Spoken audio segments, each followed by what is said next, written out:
guys, and welcome back to the channel. If you're watching me for the first time, my name is Seed and I am super excited to meet you. Okay guys, we're checking out a video today and this one is titled The War Between Finland and Germany.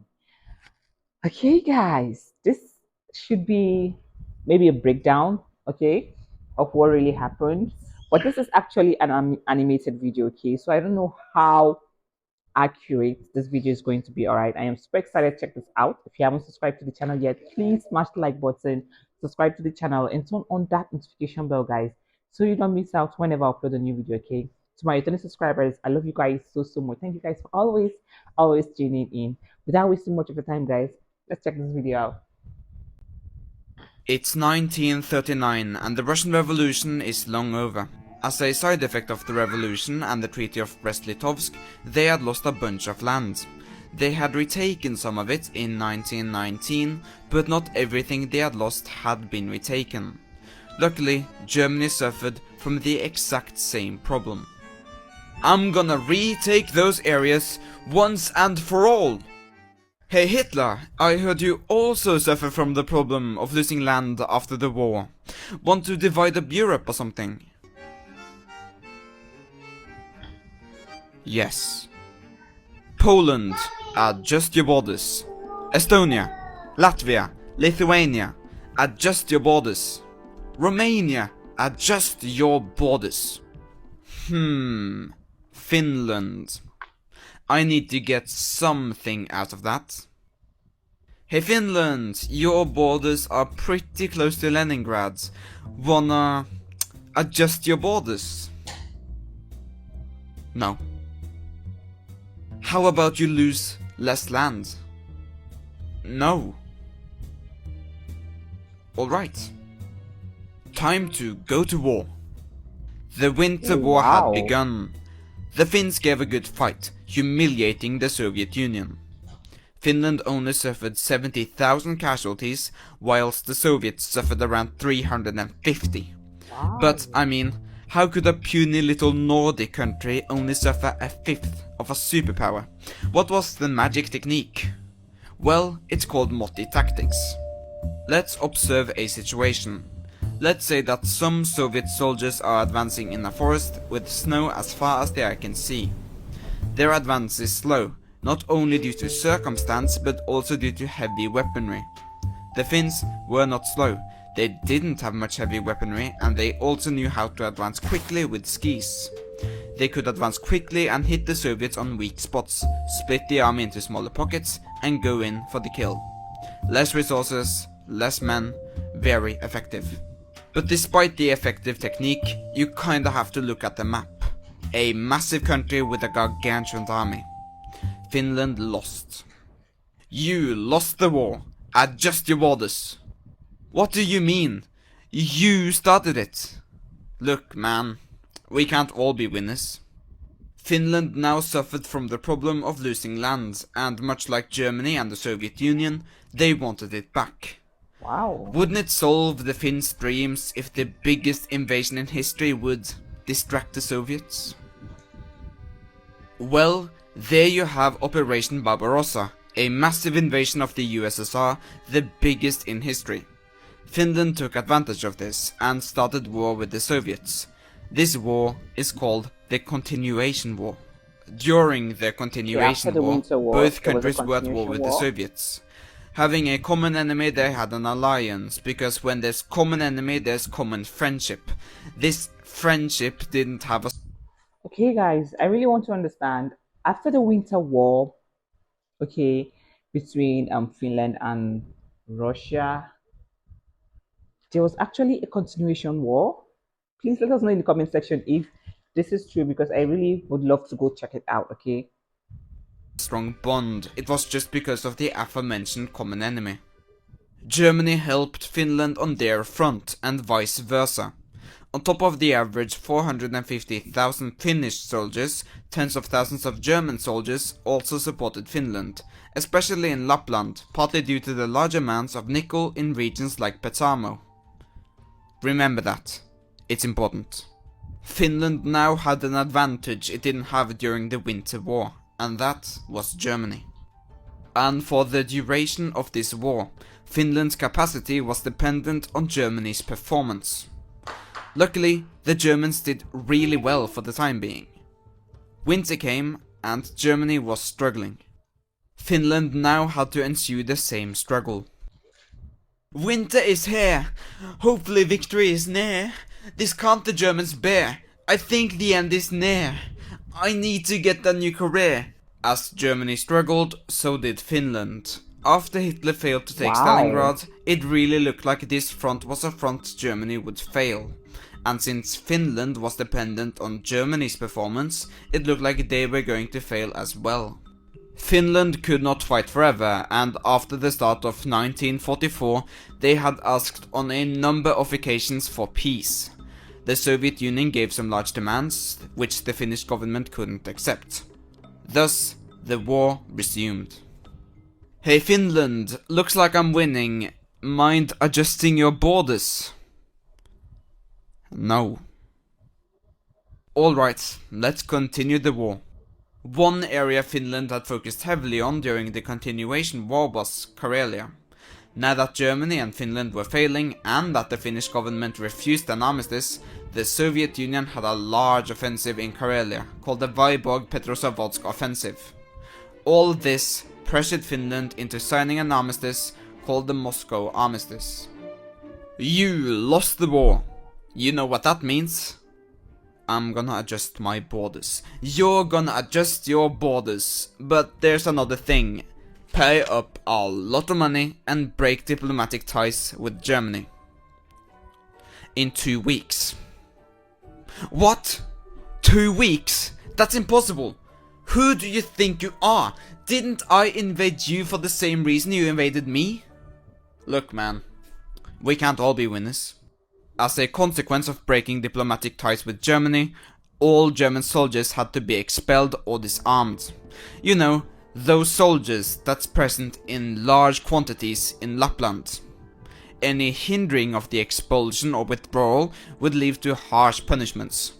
Hitler wasn't too surprised and had already started to withdraw.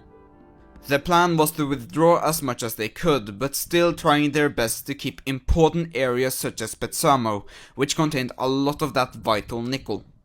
This is called Operation Birke.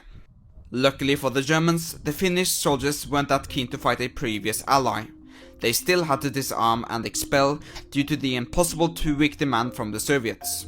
They tried it in peace because they sincerely didn't want another war. Operation Birke worked for a while, until the Soviet Union got impatient. Hey Finland, how's the disarming of those German troops going? It's doing a-okay. There's still a ton left though. Jesus Christ, you've had 9 days. Follow the armistice or you will face the consequences. Exhausting you until I eventually have to adjust my borders? Yeah, well, I mean... just follow the damn armistice, you dingus. Oh, okay then. Finland was forced to use force, and Germany was not their ally anymore. The Lapland War had begun. A small engagement happened on September 28th, and the first real battle happened the day after. Now, there were 3 battles during the war. The first was the Battle of Poltava. I feel that the 3 battles have the normal stereotypes of battles in a conflict. The Battle of Poltava was the niche, small and obscure one. Now, what was the goal for the Finns? Well, the goal was to save the river where Poltava is located, the 𝐋𝐈𝐿𝐿, as well as the accompanying bridges that would most likely be blown up by the Germans.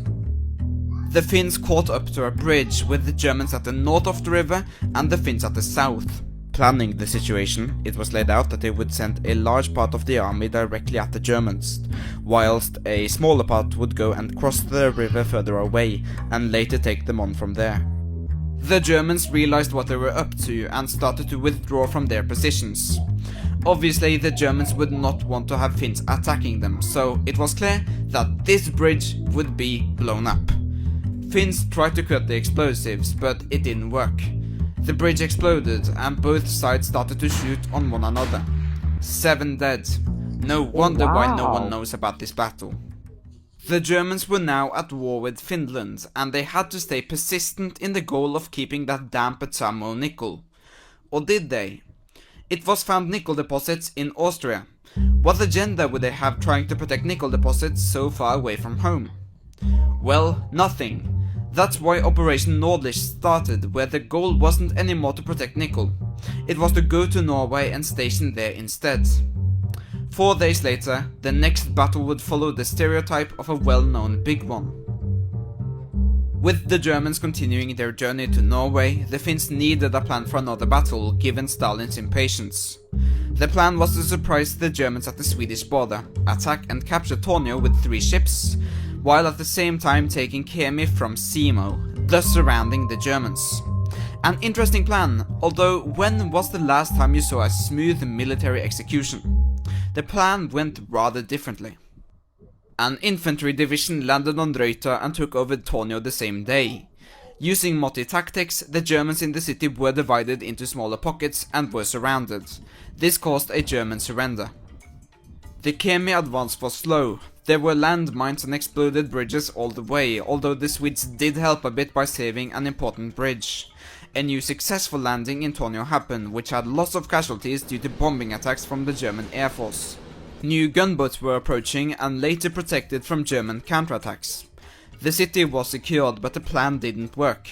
They were not surrounded, and the Germans managed to keep the railroad to Rovaniemi, and at long last, Norway.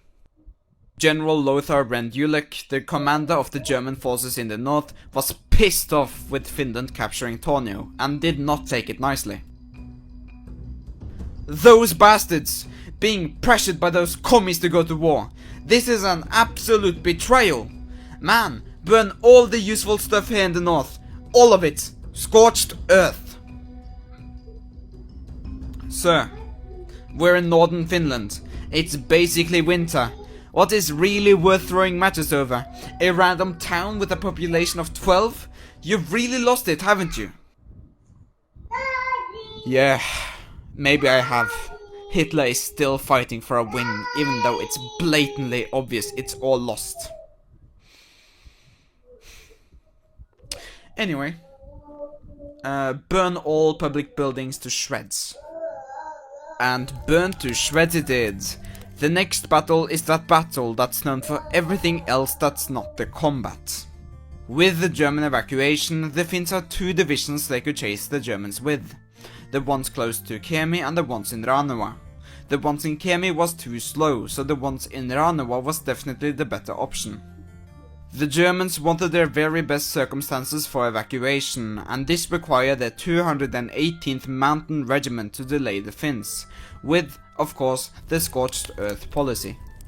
They did clash in both Ylima and 𝐋𝐈𝐿, but this didn't really stop the Finns, just slow them down. When the Finns finally reached Rovaniemi, the Germans went really hard in their scorched earth. Brenn-Julek had now changed the order from all public buildings to all buildings, except hospitals. This caused them to go so hard that 90% of buildings in Rovaniemi got burnt down. That's right, the capital of Lapland and trade center in the region, 90%. This wasn't the fate of just Rovaniemi, it was the fate of a few other towns in Lapland, and the Germans did the same thing all the way up to Norway.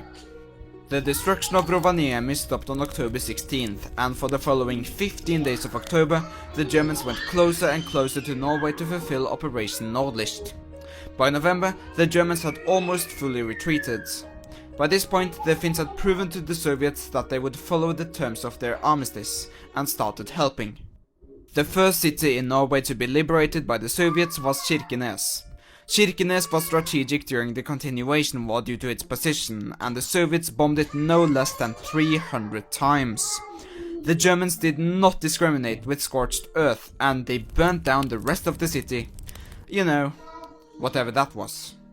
The advance stopped completely when Germany had fully fulfilled Operation Nordlicht, mostly because the Soviets stopped bothering. They had secured what they needed. Was it worth celebrating? Not really. This was just one front of the many that Germany had to go through. During World War I, they were really concerned over a 2-front war. Here it was the front in Norway, Western Front, Eastern Front, and Southern Front. Nazi Germany was collapsing from 4 sides. The Lapland War officially ended on April 27. Hitler committed suicide 3 days later, and Germany surrendered a week after that. The Lapland War alone, which to be real was just a small section of World War II, had almost half of Lapland's property destroyed. World War II for Finland has been somewhat confusing, since sides were changed a lot. From an Ally supporter to an Axis supporter, back to being an Ally supporter. It's weird how things turned out, and it's honestly kinda surprising that they managed to avoid capture at all. The same can't be said for other European states. They were not as lucky, not just during the war, but kinda after as well. Hungary, adjust your borders. Romania, adjust your borders. Germany, adjust your borders. And become my puppets.